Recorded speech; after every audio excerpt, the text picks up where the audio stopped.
Good morning, everybody. Welcome to today's Reading the Red this Tuesday morning. And again, God has given to us a beautiful sunny morning. Thank you, Father. Mark chapter 11 and verse 14.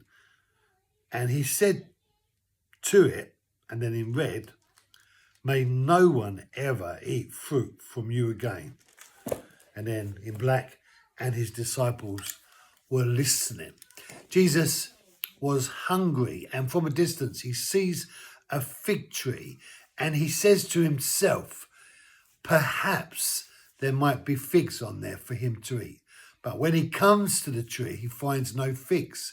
And so he brings a curse on the fig tree as it relates to its future. He came to the tree and he said to the tree, may no one ever eat fruit from you again. So it brought an end to the reality of the future of the fig tree.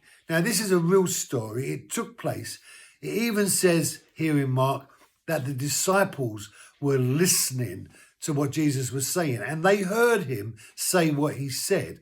And they were listening to him. And later we see why they were listening to him, because they have some questions for him. But why did Jesus curse the fig tree was a question once some new Christian asked me. The tree hadn't done anything wrong, hadn't it? Well, here was an opportunity for this tree that God had created way back there in the garden. So if you like, it was a descendant of the first fig tree that God ever created. And God had made this fig tree to bear figs.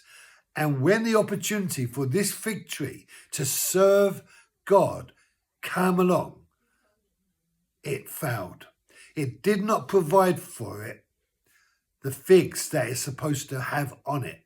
And so it failed to serve the King of Glory when the King of Glory had need of sustenance as related to eating figs. And there's like a metaphor in this for us as Christians, because the King of Glory sowed us into the soil in the garden, brought us from the ground, made us, formed us, breathed on us, gave us life, gave us the opportunity to live. And what have we done with the life that we have lived? When the King of Glory makes request of us and makes inquiry and says of us, how can I use this life? Are we available to serve the King of Glory? Are we willing to be there for him and respond to him by bearing fruit that will bring about blessing for him and his purposes? Or are we going to disappoint him, which is where Jesus was in this moment when he looked at this fig tree, in the hope that perhaps it might have figs for it to sustain him? Are we going to disappoint him, or are we going to provide for him? Brothers and sisters, our lack of availability as a human race is a bad thing as it relates to when God calls on us and asks us, can he use us to serve his purposes in his world for a need that needs to be met? We'll carry on tomorrow. Thank you for joining me. Be blessed. Have a great day.